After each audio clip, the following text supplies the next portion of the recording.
Okay, so this is the second part of the vitamins and minerals lecture in which we're going to focus just on the minerals.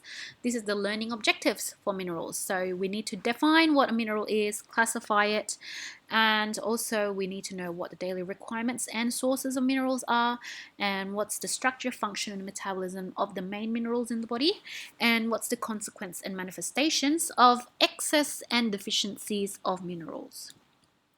Okay, we start with the definition. So, as you know, vitamins are organic nutrients. Here, we can find minerals are inorganic nutrients, which serve numerous biochemical and physiological functions. And just like vitamins, we're incapable of producing most minerals on our own. So, here we know that vitamins are organic and minerals are inorganic. Now, if vitamins are classified by solubility, we have lipid and water soluble vitamins. Minerals are classified based on how much we need a day. So there's macro minerals and also micro minerals. So macro minerals are required in large amounts. We need more than 100 milligrams a day, and micro minerals are required in very small amounts. We also call this trace elements because we only need a very trace amount. Now, these are the mineral daily requirements and sources. This is just a reference table for you all. You don't really need to memorize this, but it's very good to know what minerals are there and where we can find them and how much do we need a day. Okay, these are the macro elements and the micro minerals here on this side. All right, so moving on to the macro. So we'll talk about the macro minerals first and then the micro minerals. So the first macro minerals here is sodium and potassium. So both sodium and potassium are cationic minerals, which we can also call electrolytes. Perhaps you've seen a couple of sports drinks that say we have a lot of electrolytes in this drink. So what they mean here is that they have a lot of sodium and potassium in their drink. Now, these two minerals are very important because these electrolytes function first to maintain extracellular osmolality and intracellular volume, and that's very important physiologically speaking. Second function of minerals is its electrophysiological role. So minerals such as sodium and potassium, they maintain cell membrane potential and are very important in impulse transmission. So you'll learn more about cell potential and impulse transmission probably in neurophysiology, but just so you know that these two minerals are very important in that process. And potassium is actually the main intracellular cation, whereas sodium is the main extracellular cation. So sodium is extracell and potassium is found intracell. Now, there's also a condition where there's too much and too little potassium called hypokalemia or hyperkalemia. That's too much or too little potassium, and that it can lead to life-threatening arrhythmia. So that's the consequence of hyper and hypokalemia. The next mineral we're going to talk about is calcium. Now, calcium is one of the most prevalent or biggest mineral in our body, and it's actually found mostly in the bone. It can either be found in the bone or in plasma, but mostly inside the bone in the form of calcium salt. And the calcium that we find in plasma is actually important for biochemical processes such as muscle contraction, blood coagulation, and it acts as secondary messengers and also glycogen breakdown, an activator of the Krebs cycle. So calcium homeostasis is very important, and it's regulated by two factors. First is parathyroid hormone or PTH, and also calcitriol or vitamin D. So these two are very important in regulating how much calcium we have in the body. Whether we have too much or too little, that is all prevented by these two. So PTH is excreted, it's by the parathyroid gland, and it's excreted when the parathyroid gland detects that there's not enough calcium in our blood. So low serum calcium can signal PTH glands to produce PTH. And PTH, once it's produced in the plasma, will actually break down the calcium in the bone so that more calcium is released into the circulation. And PTH also works in the kidney to activate vitamin D or calcitriol. And it also works in the gut to increase calcium absorption. Now, the next factor that's important in calcium homeostasis is calcitriol. We talked about this in the vitamin lecture. Calcitriol, or vitamin D, is formed first from cholecalciferol, which is obtained from either diet or from skin conversion of dehydrocholesterol. Once we have cholecalciferol, it is converted in the kidney into calcitriol by an enzyme called 1-alpha hydroxylase. Now, what does it do? Calcitriol works together with, so vitamin D or calcitriol works together with PTH to increase the amount of calcium that we absorb from our food. So therefore, once you know the calcium homeostasis, we now know that deficiency of calcium can be caused when there is a condition called hypoparathyroidism, or when our body is not producing enough PTH. It can also be caused when our body does not have enough vitamin D or calcitriol. Next, it can also be caused when our diet itself does not contain enough calcium. So these are the three main causes of calcium deficiency. Now, what happens when we are deficient in calcium? First, we can undergo slower bone formation, and second is that we can experience something called neuromuscular hyperexcitability. Okay, the next macro mineral is magnesium. So magnesium, just like potassium and sodium, is also a cation, but it's intracellular mostly, and it's mainly found in muscle and bone. So magnesium is, the function of magnesium is actually as a cofactor in more than 300 enzyme catalyzed reactions. So it's a very important cofactor. If you lack magnesium, then 300 enzyme catalyzed reactions are going to be suffering from this. So it's mainly for energy metabolism and also synthesis of nucleic acids and proteins. Now, it's also, just like sodium and potassium, it's also involved in transmembrane ion channel control and also membrane excitability. So excess of magnesium is quite rare because magnesium is excreted by the kidneys. But hypermagnesemia then occurs when there is a condition like renal failure or kidney failure. Now, an interesting thing to note is that deficiency of magnesium is usually caused by overprocessing of food. So if you cook your foods too long, or you don't consume enough fresh fruits and vegetables, then you can actually get magnesium deficiency. It can also occur in diuretic use and alcohol intake. Now, moving on to the next macro mineral, which is chloride. Chloride is a major extracellular anion. So if magnesium is an intracellular cation, chloride is a major extracellular anion. And how do we absorb chloride is from our diet. Well, in our intestines, we have something called sodium and chloride symporter. So this is like a little port or a little door that allows the chlorides into our circulation from the intestines.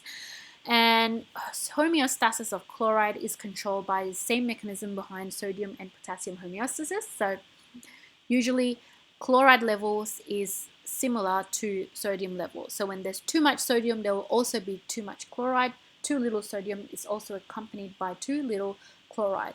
So what is sodium? What is chloride for?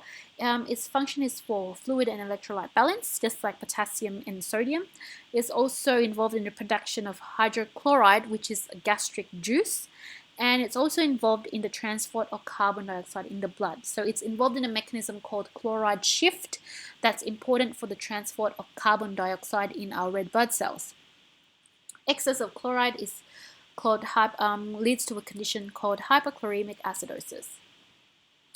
The next macro mineral is phosphorus, and just like calcium, a majority of phosphor is found in the bone in the form of hydroxyapatite crystals. The rest of phosphor is found in soft tissue and also extracellular fluid. So phosphate is a major, physiologically speaking, is a major component of DNA and RNA. It's also a secondary messenger. It's also involved in acid-base balance and also hemoglobin transport. That's physiologically and biochemically speaking. The function of chloride structurally is that is an essential component of bone mineral. It is also an essential component of our tooth, and also an essential component of phospholipids. So phospholipids we'll talk about in our lecture about cell membranes, and this is where phosphorus is important structurally. So remember that phosphorus has a biochemical function and also a structural function. Now, deficiency of phosphate is rare, but if you do suffer, people who do suffer from severe hyperphosphatemia is an emergency condition, whereas excess of phosphate is also common in renally impaired patients, just like magnesium is. Okay, so those are the macro minerals, the minerals that we need in large amounts. Now we're going to move on to the micro minerals in our body, which is the mineral that we need in small amounts, the trace elements. The first important micro mineral is iron. Iron can be divided based on the role in our body. So 80% of iron is functional, 19% is non-functional, so it's stored or deposited in our body, and only 1% of the body's iron is circulating in the form bound to transferrin. So remember that most of our body is functional, but some of the body's iron is non-functional and some of it is circulating.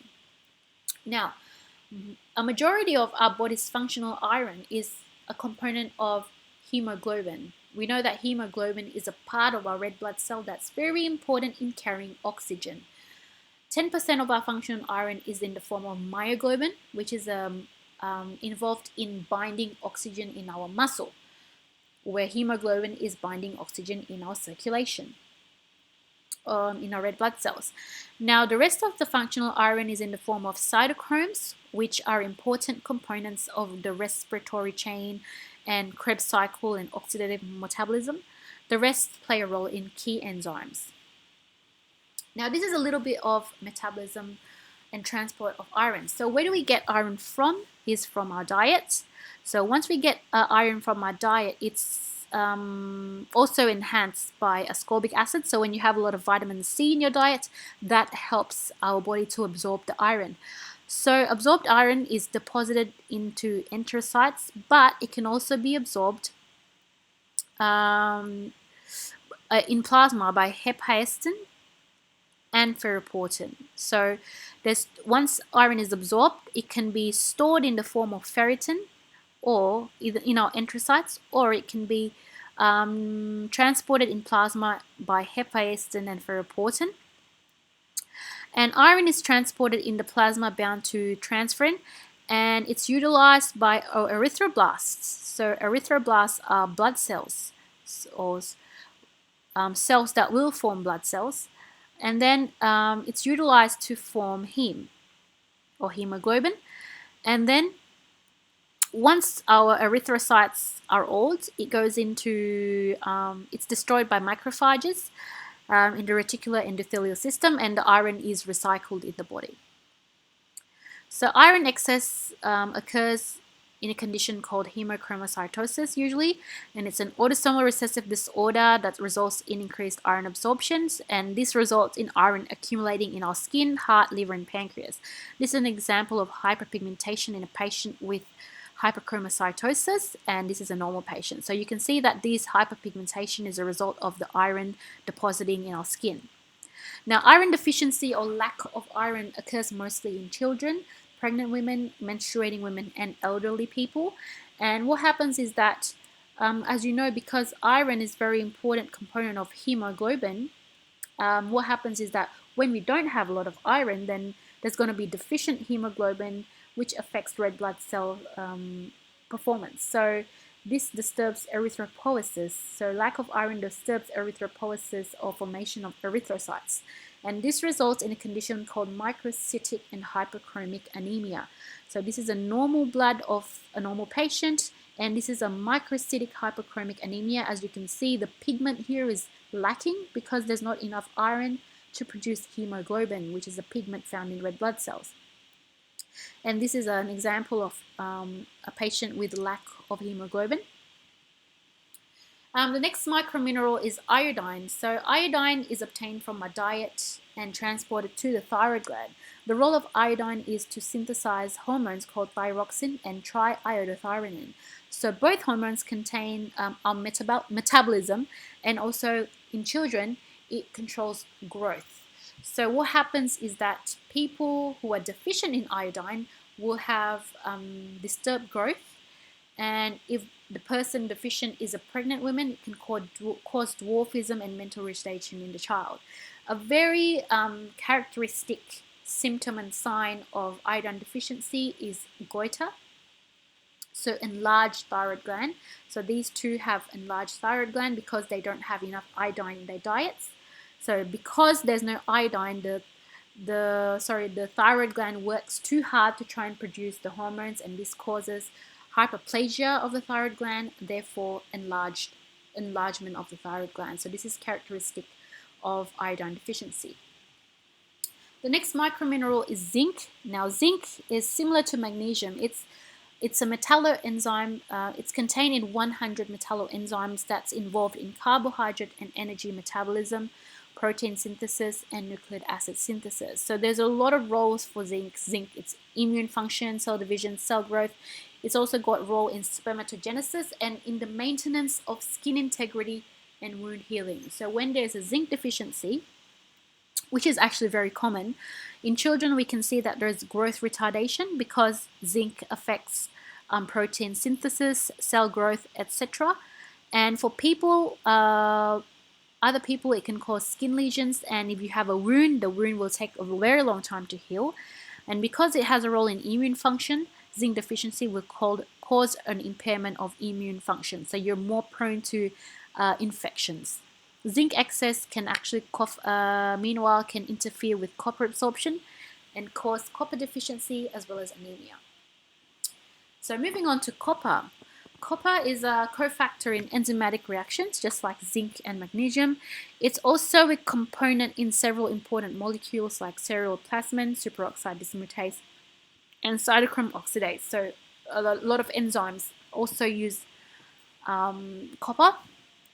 And just like vitamin C, it also has a role towards reactive oxygen species. So it's got an antioxidant role. So how is copper absorbed? In the small intestine, it enters the plasma bound to albumin. So it needs to be bound to albumin in order to enter and circulate in plasma. Now the copper albumin complex is uptaken by the liver, and it forms a complex called apoceruloplasmin. So apoceruloplasmin is incorporated in the liver, and it needs an enzyme called ATPase, ATP7B, in order to make this happen. And once it's in the form of apoceruloplasmin, it's then released into the circulation for use in these functions. And copper is also excreted in the bile. Now, copper deficiency usually occurs during reduced intake or when there is excess loss like renal impairment and renal dialysis. And deficiency of copper results in a condition called microcytic hypochromic anemia that's resistant to iron therapy. So just like iron deficiency, there is microcytic hypochromic anemia, but unlike iron deficiency, giving the patient iron will not cause any improvements. Now, copper excess can cause accumulating in tissue, and when copper accumulates in tissue, this can cause cirrhosis. Acute accumulation will cause hemolysis, damage to liver and brain cells. There's actually a genetic or genetically inherited condition called Wilson's disease that in which there's mutations of the ATP7B ATPase. So people with this disease cannot synthesize ceruloplasmin from copper. Now this results in copper accumulation in tissues like brain and cornea. So patients with this condition will present with neurological problems, liver cirrhosis, and also have Kaiser-Fleischer rings in the cornea. The next micromineral is selenium and chromium. So just a quick review of these minerals. Selenium is a component of selenoprotein, and deficiency of selenium can actually cause immune function and cognitive problems. It can cause pain and muscle weakness as well as hair loss. And in children, deficiency of selenium will cause growth problems. The reason why is because selenium is involved in these enzymes, and as we know, these enzymes are all involved in growth. And The next micromineral is chromium, which is a component of the protein chromodulin. Now, chromodulin is very important in assisting the binding of insulin to insulin receptor. As you maybe you haven't heard of insulin, maybe you have. Insulin is basically a hormone that's involved in glucose uptake, and what happens if their insulin doesn't work, then we can't use glucose properly from our circulation. So what happens if there's chromium deficiency? There'll be chromodulin deficiency, and therefore there'll be impaired insulin function, which can lead to impaired glucose tolerance due to the reduced effectivity of the insulin. The next mineral maybe you've heard of, you've seen in your toothpaste labels, is actually fluoride, because fluoride is very important in bone structure and also the structure of tooth enamel. The thing is, fluoride actually helps our teeth become more resistant to acids produced by oral bacteria. So in your mouth you have a lot of bacteria such as Streptococcus mutans, and this bacteria create byproducts in the form of acids. In the long term, these acids can actually cause a lot of damage to your teeth. Therefore, fluoride is very important in helping your teeth become a bit more resistant to those acids. However, too much fluoride can also cause problems to your teeth. This is an example of fluorosis, or excess fluoride. So too much fluoride can cause discoloration or weird yellow color on your teeth.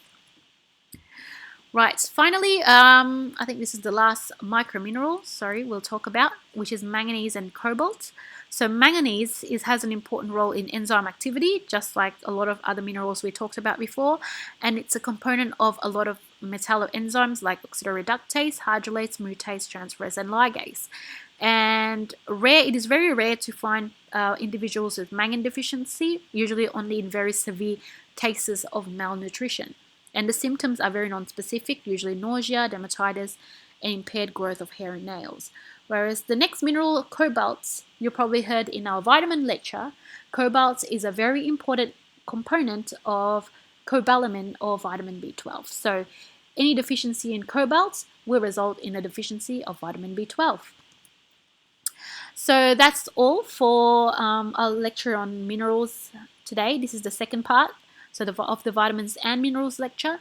These are some of the references that I've used to compile this lecture, and you can refer to them yourself if you would like more information on the topic. Thank you for listening.